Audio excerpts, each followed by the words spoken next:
Capitol Hill doctor has cleared Senator Mitch McConnell to continue with his schedule a day after a second health scare in just over a month. It is our top story right here at 5. I'm Shay McCallister. The nearly 30-second pause in northern Kentucky yesterday has raised a lot of questions about the powerful Republicans' future in Congress. 2026. What are my thoughts about what? Running for re-election in 2026. That's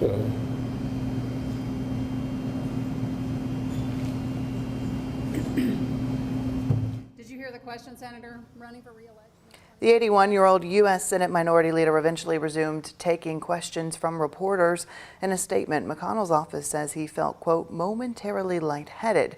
And here's that statement released this afternoon from a Capitol physician. It says, quote, after evaluating yesterday's incident, I have informed Leader McConnell that he is medically clear to continue with his schedule as planned. Occasional lightheadedness is not uncommon in concussion recovery and can also be expected as a result of dehydration.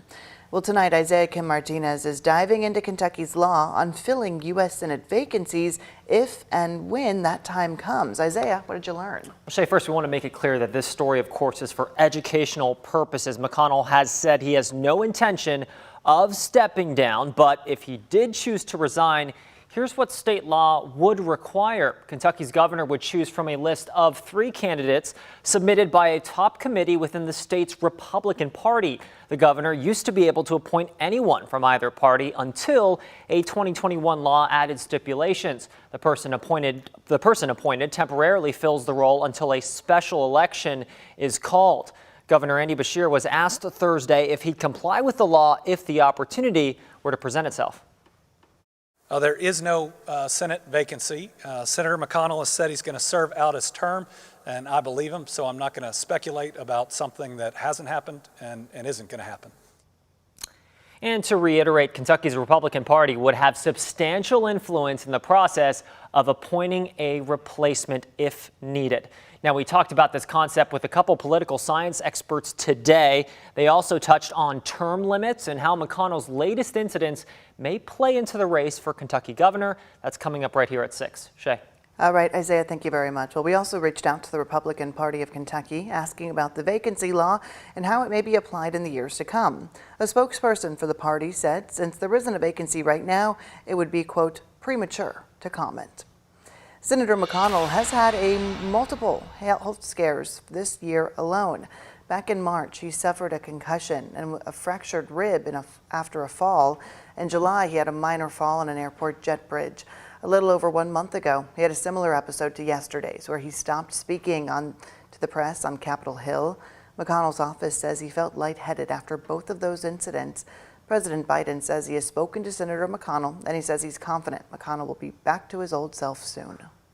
I spoke to Mitch. He's a friend, and I spoke to him today, and he was his old self on the telephone, and having a little understanding of dealing with neurosurgeons and people, and one of the leading women in my staff, her husband's a neurosurgeon as well. It's not at all unusual to have the response that sometimes happens to Mitch when you've had a severe concussion. It's part of the recovery, and so I'm confident he's going to be back to his old self. McConnell's office says he will consult with a doctor before his next event. He did attend a Republican fundraiser last night. An Indiana woman suffered critical injuries overnight during an exchange of gunfire with police in Sellersburg. State police say neighbors alerted them to a woman believed to be armed and intoxicated, firing off a gun around 10 last night. Today, state police charged 52-year-old Lori Carpenter with 3 counts of attempted murder. Sergeant Carrie Holes said Carpenter was home with her teenage daughter at the time, who ran to a neighbor's house to call 911 when her mother fired off the first round of shots. Police said when they arrived, the woman locked the door and closed the garage, beginning a 4 hours-long standoff. Sergeant Holes said communication attempts were not successful, Carpenter refusing to leave her home. Indiana State Police said officers used drones and flashbangs in addition to many attempts to make contact before they were able to open the garage door. As they made entry into the house, she did fire at the officers. They returned fire. At least one officer on the SWAT team returned fire, striking the suspect She was immediately rushed to University Hospital, where she has already undergone surgery. She's listed in critical stable condition. Bail was set for Carpenter at $100,000. State police say that case is still under investigation. A man who is in custody at Metro Corrections is suing 4 officers he claims brutally beat him last year. The lawsuit names 5 jail employees: Officer Brian Trowell, Officer Brian Kennedy, Officer Andre Cardwell, Officer Michael Ray, and the leader of the jail, Lieutenant Colonel Jerry Collins. In the lawsuit, Christian Lopes claims an officer grabbed his arm and another grabbed his torso while he was in a waiting area.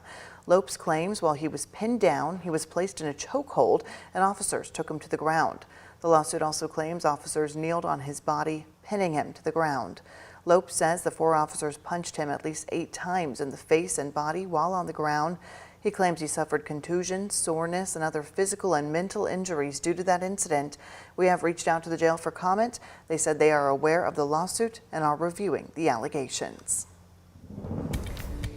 Well, happy into August. We certainly are getting some gorgeous weather all across Kentuckiana as the month comes to an end. Looking ahead to Labor Day weekend, I'm going to stay positive, Alden. I'm going to say it's warming up so we can go and get on the river or in the pool and take advantage of the unofficial into summer. Yes, it is going to be good weather for that, for sure. So if you want to have a nice grill out this weekend, you're certainly not going to be running into any problems at all. But once you get a taste of this cooler weather like we've had the last couple of days, you do get a little bit spoiled to it pretty quickly. 81 degrees. That's currently our high temperature here in the city, but only 76 at Fort Knox and at middle 70s elsewhere across the board. 77 in Bardstown, Jasper, and in Madison.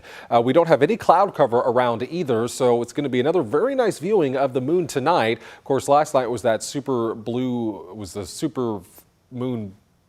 supermoon. That's what I was trying to say. You know, put too many words together sometimes. Either way, going to be a very nice night for us across the region. Those temperatures will be dipping down into the 50s again for most of us. So another night that the air conditioner can stay off and you can probably get by with just the window cracked open a little bit and a fan. But it is going to be heating up again. I don't think this next heat wave is going to be quite as hot as it was last week, but we're certainly going to notice those temperatures well back into the 90s. We'll see just how long this will last as we still search for some rain chances. That's coming up, Shay. All right, Alden, thank you. We have new developments today in the lawsuit filed by the former leader of the Louisville Urban League. A judge heard arguments in court today on whether to dismiss that lawsuit. In March, the Urban League announced Dr. Kishkumi Price would be transitioning out of the role. She had just moved into that role months earlier. Dr. Kumi Price then filed a lawsuit against the nonprofit, claiming she was retaliated against for investigating how that organization handled its money. She alleges in that lawsuit the Louisville Urban League mishandled millions of dollars. The lawsuit also states there was misappropriations of grants and other funds by the nonprofit. Well, in June, the Louisville Urban League asked a judge to dismiss the lawsuit. They said there's not enough concrete evidence in Dr. Kumi Price's claims. They also argue Price didn't cite specific policy the league violated when they fired her. Today, both sides presented their arguments before a judge. Travis Breeze was in that courtroom. He is live now outside of the courthouse. Travis, did that judge make a decision today? Shay, the judge did not make a decision. She said that she'll need to go back through the different case law that the 2 lawyers mentioned in their arguments today and also delve a little deeper into what they said in court.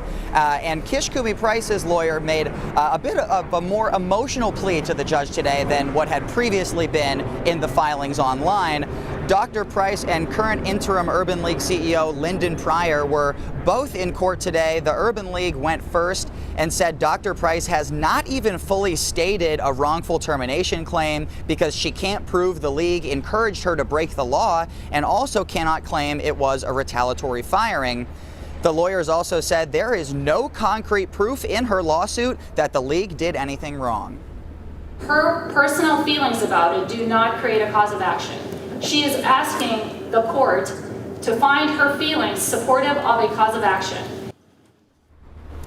While the Urban League's lawyer said there's no precedent to allow a lawsuit like this to continue, Dr. Price's lawyer said there's also no precedent to stop a lawsuit like this. He made an emotional plea to the judge to let it continue so they can get the facts in discovery. Places like the Urban League are granted a lot of deference, but it comes at a price. You can't fire Dr. Price because she's trying to do the right thing. You can't do that. And you're absolutely right, Your Honor. They've never articulated why they fired her after 4 months. I asked the league's lawyers why they still will not say why Dr. Price was fired. They said, we are limited to doing what the lawsuit asks of us, and at this time, we cannot comment on that. Now, Judge Melissa Logan Bellows made a bit of a joke during the arguments today, saying that no matter what I say, it's going to go upstairs. I believe she was referring to an appeal that either side would do if they're unhappy with her ruling. She also did not give any timeline today on when she'll make a decision about the motion to deny the lawsuit. In downtown Louisville, Travis Breeze, WHAS 11 on your side.